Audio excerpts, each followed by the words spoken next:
ബഹുമാന്യരായിരിക്കുന്ന ഒരു എംപിയോട് കഴിഞ്ഞ വാർഷിക ദിനത്തിൽ ഞങ്ങൾ ആവശ്യപ്പെട്ടു, ബഹുമാനപ്പെട്ടവരെ, ഈ പ്രദേശം കുഗ്രാമമാണ്, വഴി നടക്കാൻ പ്രയാസമുള്ളതായിരിക്കുന്ന സാഹചര്യമുണ്ട്, പരിഹരിക്കാൻ പറ്റുമെങ്കിൽ അങ്ങത് നിർവഹിച്ചു തരണമെന്ന് പറഞ്ഞു. അദ്ദേഹം ഉടനെ തന്നെ വാക്ക് തന്നു, ആ വാക്ക് പാലിക്കുകയും ചെയ്തു. അന്നത്തെ ഫണ്ട് കുറവാണ് എന്ന് തോന്നിയപ്പോൾ വീണ്ടും ആവശ്യപ്പെട്ടു, വീണ്ടും ഫണ്ട് അനുവദിച്ചു.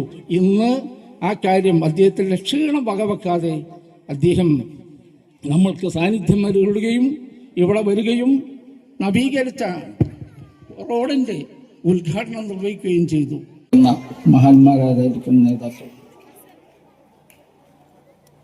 കൊമ്പം മർക്കസുൽ ഹിദായ അത്യധികം സന്തോഷിക്കുന്ന ഒരു സുവർണ സമയമാണത്. പക്ഷേ വിദ്യാർത്ഥികൾ മുഴുവൻ വെയിലിലായതുകൊണ്ട് പലതും പറയേണ്ടതുണ്ടെങ്കിലും അതിനെ പറ്റിയ സന്ദർഭമല്ലാത്തതുകൊണ്ട് വാക്കുകൾ ദീർഘിപ്പിക്കുന്നില്ല. മഹത്തായ നമ്മുടെ ഈ സ്ഥാപനം ഇത് ഈ പ്രദേശത്തിൻ്റെ നേട്ടമാണ്. ആ നേട്ടങ്ങളിൽ നിർണായക പങ്ക് വഹിച്ച നിരവധി വ്യക്തിത്വങ്ങളെ നാം ഓർക്കേണ്ടതുണ്ട്, ഓർമ്മിച്ചുകൊണ്ടിരിക്കുന്നുണ്ട്. റോഡ് ഇപ്പോൾ കിട്ടിയ നേട്ടങ്ങളിൽ സുപ്രധാനമാണെങ്കിലും പഞ്ചായത്ത് തലത്തിലും ബ്ലോക്ക് തലത്തിലും ജില്ലാ തലത്തിലുമുള്ള രാഷ്ട്രീയ പ്രമുഖർ അകമഴിഞ്ഞ് സഹായിച്ചതുകൊണ്ടും സഹകരിച്ചതുകൊണ്ടും മാത്രമാണ് ഈ കുഗ്രാമം ഈ കാണുന്ന വിധത്തിൽ ഉയർന്നെഴുന്നേൽക്കപ്പെടാൻ ഹേതുവായത്. സാമ്പത്തികമായി സഹായിച്ചവരുണ്ട്, ശാരീരിക സാന്നിധ്യം കൊണ്ട് സഹായിച്ചവരുണ്ട്, പ്രാർത്ഥന കൊണ്ട് അനുഗ്രഹിച്ചവരുണ്ട്, വാക്കുകൊണ്ട് സഹായിച്ചവരുണ്ട്. ഇങ്ങനെ എല്ലാവരും ഒത്തൊരുമിച്ച് ഒരേ രൂപത്തിൽ ചിന്തിക്കുകയും സഹായിക്കുകയും ചെയ്തപ്പോഴാണ് കേരളത്തിൽ തല ഉയർത്തി നിൽക്കുന്ന, കേരളത്തിൽ എന്ന് മാത്രമല്ല ഭാരതത്തിലെ തന്നെ പ്രമുഖമായതായിരിക്കുന്ന സ്ഥാപനങ്ങളിൽ ഒന്നായി മഹത്തായതായിരിക്കുന്ന ഈ സ്ഥാപനം വളർന്നു പന്തലിച്ചത്. മർക്കസുൽ ഹിദായ, ഹിദായത്തിൻ്റെ കേന്ദ്രം, നന്മയുടെ സെന്റർ എന്നാണ് ആ വാക്കിൻ്റെ അർത്ഥം. നന്മ മാത്രം നൽകുക എന്ന ഉദ്ദേശത്തിലാണ് ഈ സ്ഥാപനം പ്രവർത്തിച്ചുകൊണ്ടിരിക്കുന്നത്. അതിൽ പ്രധാനപ്പെട്ട നന്മയാണ് വിദ്യാഭ്യാസം. വിദ്യാധനം സർവ്വധനാൽ പ്രധാനം എന്നാണല്ലോ നാം ചൊല്ലിപ്പഠിച്ചതും പ്രവർത്തിച്ചു കൊണ്ടിരിക്കുന്നതും. അതുകൊണ്ട് നമ്മുടെ ഭാരതത്തെ, ഇന്ത്യയെ അന്താരാഷ്ട്ര തലത്തിൽ അത്യുന്നത പദവിയിലെത്തിക്കാനുള്ള ഒരു ചെറിയ യത്നം ഈ കുഗ്രാമവും നിർവഹിച്ചു കൊണ്ടിരിക്കുകയാണ്. അതിൻ്റെ ഭാഗമാണ് CBSE സ്കൂൾ പ്രവർത്തിച്ചുകൊണ്ടിരിക്കുന്നത്. ഞാൻ പഠിക്കുന്ന കാലത്ത് ഈ പ്രദേശത്താകെ ഒരു വ്യക്തി മാത്രമാണ് ഇംഗ്ലീഷ് മീഡിയം സ്കൂളിൽ പോകുന്നു എന്ന് ഞാൻ കേട്ടത്. ഒരു 60-70 കൊല്ലങ്ങൾക്ക് മുമ്പാണത്. മണ്ണാർക്കാട് പ്രദേശത്തു നിന്ന് ഒരു വ്യക്തി മാത്രം. ഇന്ന് ഈ സ്ഥാപനത്തിൽ തന്നെ 1200-ൽ പരം വിദ്യാർത്ഥികൾ പഠിച്ചുകൊണ്ടിരിക്കുന്നു. സ്കൂൾ പഠനം മാത്രമല്ല, ധാർമ്മികമായതായിരിക്കുന്ന പഠനവും നിർവഹിച്ചുകൊണ്ടിരിക്കുന്നു. 100-ൽ പരം വിദ്യാർത്ഥികളാണ്, അസരണരാണ്. അവരെ പരിപൂർണമായി സംരക്ഷിക്കുന്നു ഈ സ്ഥാപനം. നിരവധി മറ്റ് സേവനങ്ങൾ നിർവഹിച്ചു കൊണ്ടിരിക്കുന്നു. എല്ലാം നിങ്ങളെപ്പോലെയുള്ള നല്ലവരുടെ സഹായം കൊണ്ടാണ്. പഞ്ചായത്തിൽ ആവശ്യപ്പെടുമ്പോൾ ഒരു പ്രയാസവും ഇല്ലാതെ ഞങ്ങളെ സഹായിച്ചു കൊണ്ടിരിക്കുന്നു ബഹുമാന്യനായതായിരിക്കുന്ന അബൂബക്കർ, കല്ലടി അബൂബക്കർ. എന്ത് കാര്യങ്ങളും വിളിച്ചു പറഞ്ഞാൽ ഉടൻ അദ്ദേഹം ആ കാര്യം നിർവഹിക്കും.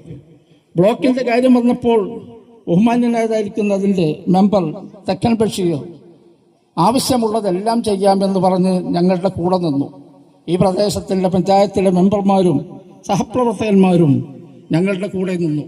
ബഹുമാന്യരായിരിക്കുന്ന ഒരു എംപിയോട് കഴിഞ്ഞ വാർഷിക ദിനത്തിൽ ഞങ്ങൾ ആവശ്യപ്പെട്ടു, ബഹുമാനപ്പെട്ടവരെ, ഈ പ്രദേശം കുഗ്രാമമാണ്, വഴി നടക്കാൻ പ്രയാസമുള്ളതായിരിക്കുന്ന സാഹചര്യമുണ്ട്, പരിഹരിക്കാൻ പറ്റുമെങ്കിൽ അങ്ങത് നിർവഹിച്ചു തരണമെന്ന് പറഞ്ഞു.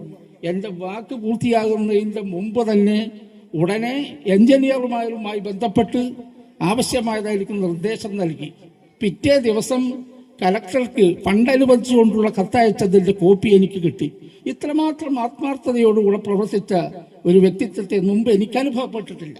രാഷ്ട്രീയക്കാരിൽ പലരുമായി ഞാൻ ബന്ധപ്പെടാറുണ്ട്, ചെയ്യാമെന്ന് പറഞ്ഞവരുണ്ട്, ചെയ്തിട്ടുമുണ്ട്. പലരും വാക്ക് തന്നിട്ടുണ്ട്, പക്ഷേ പ്രവർത്തിച്ചിട്ടില്ല. അങ്ങനത്തെ അനുഭവങ്ങളും ഉണ്ടായിട്ടുണ്ട്. പക്ഷേ നമ്മുടെ വിനീതനായതായിരിക്കുന്ന എംപി, വിനീതൻ എന്ന് ഞാൻ വിശേഷിപ്പിച്ചതിൽ നിങ്ങൾ ആരും ഒന്നും വിചാരിക്കരുത്. അദ്ദേഹത്തിൻ്റെ ലാളിത്യമാണ് എന്നെ അതിന് പ്രേരണ നൽകിയത്. അദ്ദേഹം ഉടനെ തന്നെ വാക്ക് തന്നു, ആ വാക്ക് പാലിക്കുകയും ചെയ്തു. അന്നത്തെ ഫണ്ട് കുറവാണ് എന്ന് തോന്നിയപ്പോൾ വീണ്ടും ആവശ്യപ്പെട്ടു, വീണ്ടും ഫണ്ട് അനുവദിച്ചു. ഇന്ന് ആ കാര്യം അദ്ദേഹത്തിൻ്റെ ക്ഷീണം വകവെക്കാതെ അദ്ദേഹം നമ്മൾക്ക് സാന്നിധ്യം നൽകുകയും ഇവിടെ വരികയും നവീകരിച്ച റോഡിൻ്റെ ഉദ്ഘാടനം നിർവഹിക്കുകയും ചെയ്തു. എങ്ങനെ നന്ദി പറയണം എന്നെനിക്കറിയില്ല. ഏതായിരുന്നാലും ഈ നാടിൻ്റെ വികസന രംഗത്ത് പ്രവർത്തിച്ച നിങ്ങളെപ്പോലെയുള്ളതായിരിക്കും നല്ലവർക്കെല്ലാം നന്ദി പറയുന്നു. അതോടുകൂടെ തന്നെ ബഹുമാന്യനായതായിരിക്കുന്ന എം പിയെ മുക്തകണ്ഠം പ്രശംസിക്കുന്നു. അങ്ങയുടെ ഉപകാരം ഞങ്ങൾ മാത്രമല്ല, ഈ നാട് നിലനിൽക്കുന്ന കാലത്തോളം ഓർമ്മിക്കപ്പെടും, നന്ദിയോടുകൂടെ സ്മരിക്കപ്പെടും. ആ കാര്യം യാതൊരു സംശയവുമില്ല. അങ്ങക്കൊരായിരം പൂച്ചെണ്ടുകൾ അർപ്പിച്ചുകൊണ്ടിട്ട് മഹത്തായ ഈ വേദിയെ അഭിസംബോധനം ചെയ്ത് എന്തെങ്കിലും പറയണമെന്ന് ആവശ്യപ്പെട്ടുകൊണ്ടിട്ട് ഞാൻ എൻ്റെ വാക്കുകൾ ഉപസംഹരിക്കുന്നു. നന്ദി, നമസ്കാരം. എല്ലാ വിധത്തിലുള്ള ഭാവങ്ങളും നേരുന്നു. ഇൻഷാ അല്ലാഹ് സർവശക്തൻ അനുഗ്രഹിക്കുമാറാകട്ടെ. അങ്ങക്ക് ദീർഘായുസ്സും പ്രവർത്തിക്കാനുള്ള ഇനിയും അവസരങ്ങളും സർവശക്തൻ ആൾമൈറ്റി എക്കാലവും നിങ്ങളുടെ ദീർഘായുസ്സും അതിനുള്ളയിരിക്കുന്ന എല്ലാവിധ സാഹചര്യങ്ങളും ഒരുക്കി തരട്ടെ എന്ന് ആത്മാർത്ഥമായി ഞങ്ങൾ ആഗ്രഹിക്കുകയും അതിന് പ്രാർത്ഥിക്കുകയും ചെയ്യും. രാഷ്ട്രീയ നേതാക്കന്മാർ ഇവിടത്തിലുണ്ട്, ലീഗിൻ്റെ പ്രതിനിധികളുണ്ട്, കോൺഗ്രസിൻ്റെ നേതാക്കന്മാരുണ്ട്, മറ്റ് ഇതര പാർട്ടിയുടെ മാർക്സിസ്റ്റ് പാർട്ടിയുടെയും അതുപോലെയുള്ളതായിരിക്കുന്ന രാഷ്ട്രീയ പാർട്ടികളുടെ നേതാക്കന്മാരൊക്കെ ഉണ്ട്. എല്ലാവരെയും മുക്തകണ്ഠം പ്രശംസിക്കുന്നു. വന്നതിൽ സന്തോഷമുണ്ട്. നിങ്ങളോട് നിങ്ങളുടെ അവസരമുണ്ടാകുമ്പോൾ ഇനിയും ഈ സ്ഥാപനം നിലനിൽക്കുന്ന കാലത്തോളം ഞങ്ങൾ അഭ്യർത്ഥിക്കും, ആവശ്യമായത് നിർവഹിക്കണം എന്ന് ആവശ്യപ്പെടും. എല്ലാവരുടെ ഭാഗത്തു നിന്നും പിന്തുണയും സഹായവും സഹകരണവും ഉണ്ടാകണം. പ്രത്യേകിച്ച് കോട്ടോപ്പാടം പഞ്ചായത്തിൻ്റെ, അതുപോലെ തന്നെ നമ്മുടെ ഈ വാർഡിൻ്റെ, അതുപോലെ തന്നെ നമ്മുടെ ഈ മേഖലയുടെ ആവശ്യങ്ങൾ ഉണർത്തുമ്പോൾ അതിൽ ഒരിക്കലും വൈമനസ്യമോ വൈമുഖ്യമോ കാണിക്കാതെ സഹകരിക്കണം. എങ്കിൽ നേരത്തെ ഉണർത്തിയതുപോലെ നിങ്ങളുടെ അവസരം നന്നായി ഉപയോഗപ്പെടുത്തി എന്ന് നിങ്ങൾക്ക് സായുജ്യപ്പെടാനുള്ള അവസരമായിരിക്കും എന്നുകൂടി കൂട്ടത്തിൽ പറയാൻ ആഗ്രഹിക്കുന്നു. നന്ദി, നമസ്കാരം. എല്ലാവർക്കും അള്ളാഹു എല്ലാവിധ അനുഗ്രഹങ്ങളും നൽകുമാറാകട്ടെ എന്ന് ആഗ്രഹിച്ചുകൊണ്ട് അതിന് പ്രാർത്ഥിച്ചുകൊണ്ട് ബഹുമാന്യനായിരിക്കുന്ന എം പിയെ സാദരം ക്ഷണിക്കുന്നു അദ്ദേഹത്തിന്റെ വിലപ്പെട്ട വാക്കുകൾക്ക് വേണ്ടി. Thank you, Ustad. Now let's invite our honorable MP, Shri V.K. Srikandan, to inaugurate this program. So please.